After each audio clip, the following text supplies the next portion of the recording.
محترم سامعین و ناظرین، السلام علیکم ورحمۃ اللہ وبرکاتہ۔ ربیع الآخر کا یہ مبارک مہینہ ہمارے اور آپ کے بیچ سے ہو کر گزر رہا ہے۔ اس مہینے کو عام طور سے اہل سنت و جماعت کے لوگ گیارہویں کے نام سے بھی جانتے ہیں، جو حضور غوث پاک رضی اللہ تعالیٰ عنہ کی طرف نسبت کرتے ہوئے کہا جاتا ہے۔ اسی مہینے کی 11 تاریخ کو دنیائے ولایت کے عظیم ولی، عظیم غوث قطب، پیران پیر، دستگیر، محبوب سبحانی، قطب ربانی، غوث الثقلین، غیث الملغین، شہباز لمکانی، قندیل نورانی، حضرت سیدنا شیخ عبد القادر جیلانی بغدادی رضی اللہ تعالی عنہ کا وصال مبارک ہوا تھا، کچھ روایتوں کے مطابق۔ چنانچہ اسی ربیع الاخر کی 11 تاریخ کو غوث اعظم جیلانی رضی اللہ تعالی عنہ کا عرس، فاتحہ، ان کی یاد، ان کی بارگاہ میں نظر و نیاز کا اہتمام اہل سنت و جماعت کے لوگ کیا کرتے ہیں۔ آئیے مختصر طور سے میں کچھ منٹ کے اندر غوث پاک رضی اللہ تعالی عنہ کی سوانح حیات کا خاکہ میں کھینچتا ہوں۔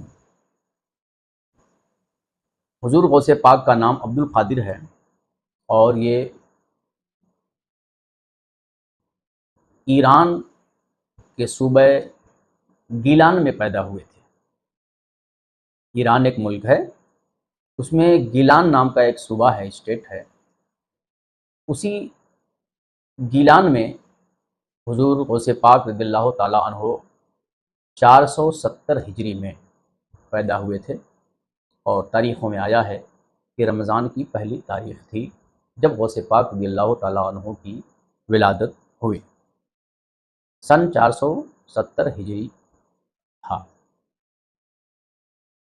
گرامی باوقار، گیلان اصل میں یہ عجمی لفظ ہے، اور اس کو جب عربی میں آپ پڑھنا چاہیں گے تو فائدہ یہ ہے کہ گاف کو یعنی گ کو عربی میں جیم سے یعنی ج سے بدل دیا جاتا ہے، تو گیلانی نہ کہہ کے جیلانی اسی لیے کہا جاتا ہے۔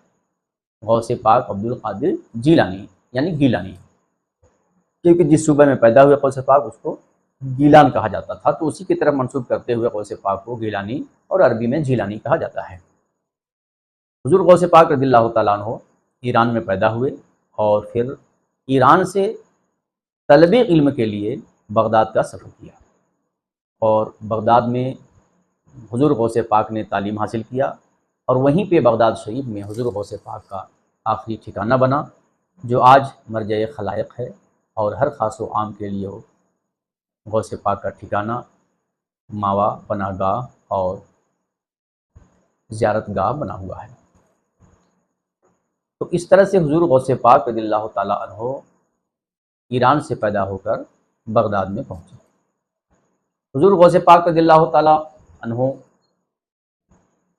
ولایت کی دنیا میں بڑی ہی اعلیٰ مقام رکھتے ہیں، یہاں تک کہ حضور غوث پاک سے جو پہلے کے ولی ہیں، صحابہ کرام اور کچھ تابعین اعظام کو چھوڑ کر، ان سب میں غوث پاک کا مقام اعلیٰ ہے، اور قیامت تک جتنے اولیاء آئیں گے سب میں غوث پاک رضی اللہ تعالیٰ عنہ کا مقام اعلیٰ ہوگا، سوائے حضرت سید امام مہدی کا، سوائے حضرت امام مہدی کے۔ حضرت امام مہدی جو قیامت کے قریب تشریف لائیں گے، ان کا مقام غوث پاک سے اعلیٰ ہے اور رہے گا۔ ان کے علاوہ قیامت تک جتنے بھی ولی آئیں گے سب کے اوپر غوث پاک رضی اللہ تعالیٰ عنہ کی برتری ہوگی، فضیلت ہوگی، اور حضور غوث پاک رضی اللہ تعالیٰ عنہ ولایت کی دنیا میں تاجدار ولایت ہیں، شہنشاہ ولایت ہیں، اور حضور غوث پاک رضی اللہ تعالیٰ عنہ نے اپنی 91 سال کی عمر کو گزار کر دنیا کو یہ سبق دیا کہ ہم انسانوں کو کس طرح سے رب کی عبادت میں اور اس کی خوشنودی میں لگے رہنا چاہیے۔ غوث پاک رضی اللہ تعالیٰ عنہ پیدائشی ولی ہیں، باوجود اس کے عبادت و ریاضت کی کوئی انتہا نہیں۔ طلب علم کے لیے انہوں نے اتنا لمبا سفر کیا کہ اپنے وطن ایران کو ہی چھوڑ دیا اور آخری عمر تک اپنا ٹھکانہ دوسرے شہر کو بنایا، یعنی بغداد کو۔ تو علم، عمل، مجاہدہ، قناعت، صبر، توکل، ان ساری چیزوں کو غوث پاک رضی اللہ تعالیٰ عنہ نے کر کے دکھایا ہے۔ اب حضور غوث پاک رضی اللہ تعالیٰ عنہ کی زندگی کے جتنے شعبے جات ہیں، ان سب میں سے ایک ایک واقعہ بھی اگر سنیں گے تو بات بہت لمبی ہو جائے گی۔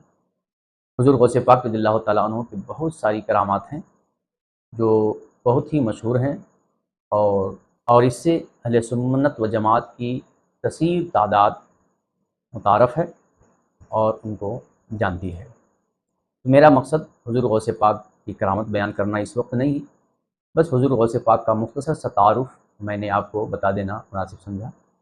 تو اس طرح سے حضور غوث پاک کی جائے پیدائش اور جائے تدفین، میں نے ان ساری چیزوں کو آپ کے سامنے رکھا تاکہ آپ خود سن کر اس کے ذریعے سے اپنے علم میں اضافہ کریں اور دوسروں کو بھی ان ساری جانکاریوں سے آگاہ کریں۔ والسلام علی من اتبع الہدی وما علینا الا البلاغ۔